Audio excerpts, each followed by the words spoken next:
विद्यार्थियों, अवनी राज science education channel पर आप सभी का स्वागत। हमने आगे पढ़ा है विद्युत धारा का रासायनिक प्रभाव और विद्युत धारा का ऊष्मीय प्रभाव। इसी के साथ में एक विद्युत धारा के अंदर एक टॉपिक आता है जिसका नाम है ओम का नियम।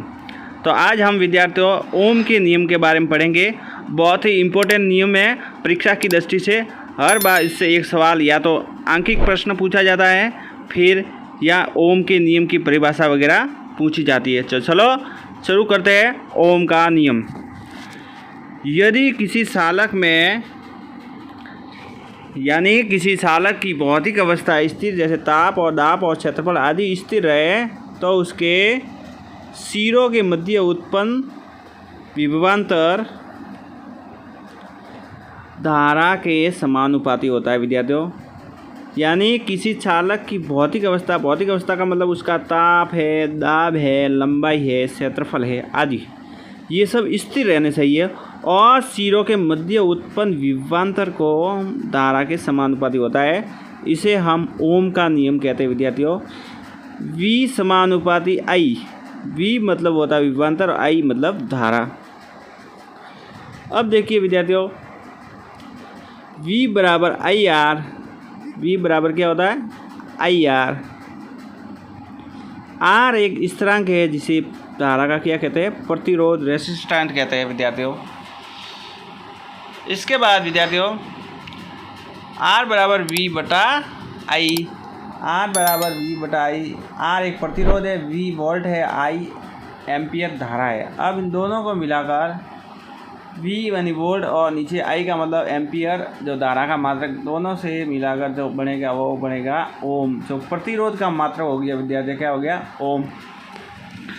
वोल्ट प्रति मीटर भी कहते हैं इसे और ओम भी कहते हैं। तो परीक्षा में पूछा गया है प्रतिरोध का मात्रक बताइए, तो ओम होता है विद्यार्थियों, और ये ओम का संकेत है, ऐसे ओम को लिखेंगे। फिर एक ओम की डेफिनेशन क्या होती है विद्यार्थियों, एक ओम की परिभाषा। यदि किसी चालक तार में 1 एम्पियर धारा प्रवाहित करने पर उसके सिरों के मध्य 1 वोल्ट विभवांतर उत्पन्न होता है तो उस चालक तार का 1 ओम का प्रतिरोध कहलाएगा या 1 ओम कहलाएगा। वापस विद्यार्थियों, यदि किसी चालक तार में 1 एम्पियर धारा प्रवाहित करने पर उसके सिरों के मध्य 1 वोल्ट विभवांतर उत्पन्न होता है तो उस चालक तार का प्रतिरोध 1 ओम कहलाएगा। माना हमने वोल्ट का मान 1 है और धारा का मान भी 1 है, तो R बराबर V बटा I और 1 रखेंगे और 1 से 1 कट जाएगा तो 1 आ जाएगा। तो ये 1 ओम की परिभाषा हो गई। नेक्स्ट है विभवांतर और धारा के मध्य। देखो ग्राफ खींचने पर ऐसा सिंगल स्टैंड में आएगा, एक सीधी रेखा में आएगा विद्यार्थियों, क्योंकि विभवांतर बढ़ेगी तो धारा भी बढ़ेगी। इसका मतलब ये होता है विद्यार्थियों, एक सरल रेखा में ग्राफ आएगा। ठीक है, इसके बाद एक छोटा सा प्रश्न आंकित करते हैं विद्यार्थियों। जैसे एक चालक तार का प्रतिरोध ज्ञात कीजिए यदि उसके 0.5 एम्पियर की धारा प्रवाहित करने पर सिरों पर 2 वोल्ट का विभवांतर उत्पन्न होता है। तो पहले जो दिया हुआ है I का मान 0.5 एम्पियर और उसके बाद में वोल्ट दिया हुआ 2 वोल्ट, तो जो प्रतिरोध का सूत्र होता है R बराबर V बटा I और 2 बटा 0.5 रखेंगे और पॉइंट से हटा के ऊपर 0 लगाएंगे और 20 के अंदर जाएगा भाग किसका, 5 का, तो ये आ जाएगा 4 ओम आ जाएगा विद्यार्थियों। किसका प्रतिरोध, धारा के साथ में होने वाले चालक का प्रतिरोध 4 ओम आ जाएगा। सबसे पहले ओम का अपन को सूत्र याद होने, R बराबर V बटा I। इसके बाद प्रतिरोध विद्यार्थियों, रेसिस्टेंट क्या होता है देखिए, इसको समझते हैं, ये इम्पोर्टेंट टॉपिक है। प्रत्येक चालक पदार्थ के कणों से मिलकर बना होता है। यह अणु या परमाणु से मिलकर हो सकता है, यानी कोई भी चालक है जो कणों से मिलकर बनता है वो अणु हो सकता है या परमाणु हो सकता है, मिलकर बना होता है। इन परमाणुओं में नाभिक के चारों ओर चक्कर लगाते हैं कौन, इलेक्ट्रॉन। बाह्यतम कोश में इलेक्ट्रॉन नाभिक की अपेक्षा कम बल से बंधे रहते हैं, अतः ये इलेक्ट्रॉन चालक में मुक्त रूप से अनियमित रूप से गति करते रहते हैं, यानी जो इलेक्ट्रॉन है वो फ्री रूप से गति करते रहते हैं। इसके बाद विद्यार्थियों जब ऐसे चालकों को बैटरी से जोड़ा जाता है तो वे मुक्त इलेक्ट्रॉन की धनाग्रह सिरे से गति करते हैं, यानी धनायन से गति करते हैं। जब इलेक्ट्रॉन चालक में गति करते हैं तो चालक के मध्य परमाणु और अन्य आयन इलेक्ट्रॉन की गति में बाधा उत्पन्न करते हैं और ये बाधा ही प्रतिरोध कहलाती है। मतलब धारा जो जा रही है विद्यार्थियों, जो धारा जा रही है, इस धारा के मध्य आने वाली जो बाधा होती है, इस बाधा को हम क्या कहते हैं? विद्युत का प्रतिरोध, रेसिस्टेंट कहते हैं इंग्लिश में विद्यार्थियों। अब इसको समझते हैं। जैसे हमने ये डायग्राम बनाया है, इस डायग्राम में जो धारा यहाँ से ये जा रही है तो इसके बीच में जो प्रतिरोध के चालक के कण आ रहे हैं, जो इस धारा के अंदर बाधा उत्पन्न कर रहे हैं, इन बाधा उत्पन्न करने वाले कणों को ही विद्यार्थियों क्या कहते हैं? प्रतिरोध कहा जाता है। अब जो इम्पोर्टेंट परिभाषा है वो है चालक में आवेशों के प्रवाह में उत्पन्न होने वाली बाधा को हम क्या कहते हैं? प्रतिरोध कहते हैं विद्यार्थियों। जितना अधिक प्रतिरोध होगा पदार्थ की चालकता उतनी ही कम होगी, यानी जितनी अधिक धारा के बीच में बाधा आएगी तो उसकी चालकता उतनी क्या हो जाएगी विद्यार्थियों? कम हो जाएगी। इसलिए कहा जा सकता है कि चालक एवं प्रतिरोध एक दूसरे के व्युत्क्रमानुपाती होते हैं। समझ में आया विद्यार्थियों? यानी चालकता होगी जैसे R बराबर 1/C होगा, C होगी वो चालकता होगी, यानी प्रतिरोध चालकता के व्युत्क्रमानुपाती होता है।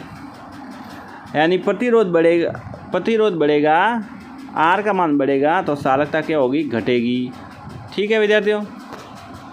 अब है प्रतिरोध की निर्भरता। प्रतिरोध किस पर डिपेंड रहता है? रेसिस्टेंट किस पर निर्भर रहता है?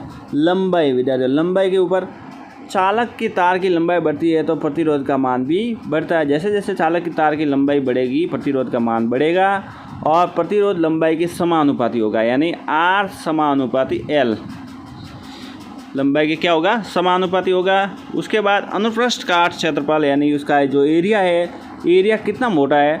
जैसे जैसे चालक तार की मोटाई बढ़ेगी, अनुप्रस्थ काट का क्षेत्रफल बढ़ता है, वैसे वैसे प्रतिरोध भी क्या हो जाएगा? कम हो जाएगा विद्यार्थियों। जैसे इतना बड़ा है तो इसका प्रतिरोध क्या हो जाएगा? कम हो जाएगा।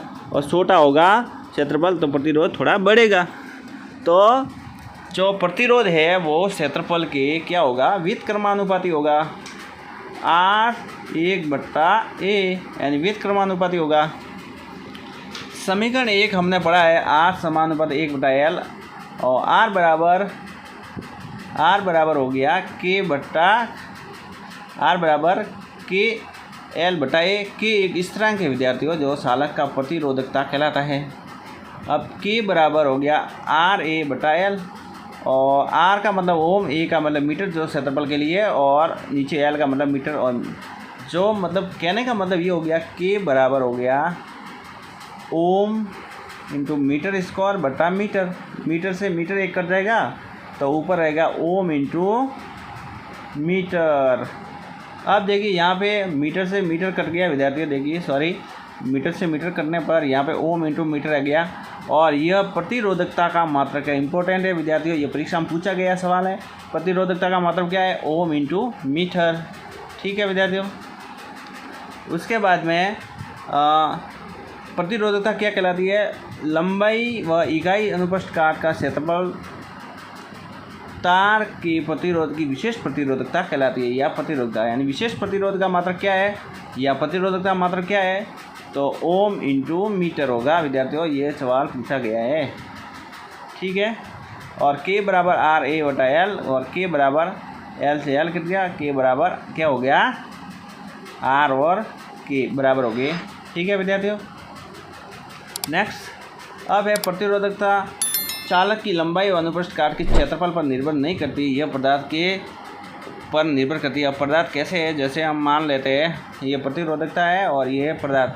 सिल्वर की प्रतिरोधकता 1.60 इंटू 10⁸, कॉपर की है 1.62 10⁸, ये ओम इंटू मीटर में इसका प्रतिरोधकता। एल्यूमिनियम की है 2.63 10⁸ और टंगस्टन की है 5.20 10⁸।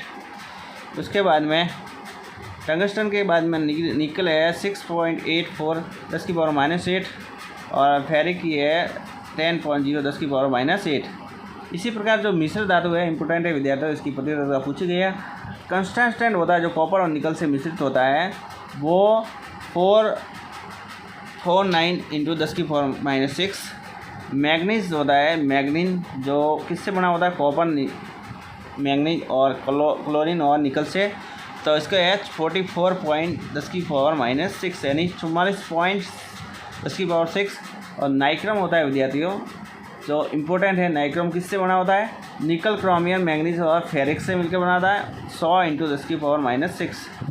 इसी प्रकार विद्यार्थियों प्रतिरोधक में कांच और एनोवाइट और उसके बाद में डायमंड कांच के अंदर 10⁻10 माइनस 10⁻14, एबोनाइट के अंदर 10⁻15 माइनस 10⁻15 17 और उसके बाद डायमंड के अंदर 10⁻12 से 10⁻13। अब इसके अंदर मेन इंपॉर्टेंट नोट्स है वो याद करने विद्यार्थियों, वो ये दोनों पॉइंट है मैंने यहाँ अलग से लिखे हैं। एल्यूमिनियम का प्रतिरोध सबसे अधिक होता है, चांदी का प्रतिरोध सबसे कम होता है, क्योंकि चांदी है वो विद्युत की सुचालक होती है सर्वाधिक, इसलिए चांदी का प्रतिरोध सबसे कम होगा। एल्यूमिनियम में विद्युत की सुचालकता होती है लेकिन थोड़ी कम होती है, इसलिए तो एल्यूमिनियम का प्रतिरोध ज़्यादा, उसके बाद में सोने का, उसके बाद तांबे का और सबसे कम होगा चांदी का। चालकता इसकी उल्टी होगी विद्यार्थियों, चालकता इम्पोर्टेंट है, तो सबसे ज़्यादा चालक होगी चांदी, उसके बाद में तांबा, उसके बाद में सोना और उसके बाद में एल्यूमिनियम। ठीक है विद्यार्थियों, तो आज हमने प्रतिरोध के बारे में और ओम के नियम के बारे में पढ़ा विद्यार्थियों। तो इस प्रकार आज का ये वीडियो था ओम का नियम और प्रतिरोध के बारे में। कैसा लगा ये वीडियो? अगर वीडियो अच्छा लगा है तो चैनल को सब्सक्राइब करें और बेल आइकन को ऑन करके रखें। इसी प्रकार आने वाले हर वीडियो की अपडेट आपको समय पर मिलती रहेंगी।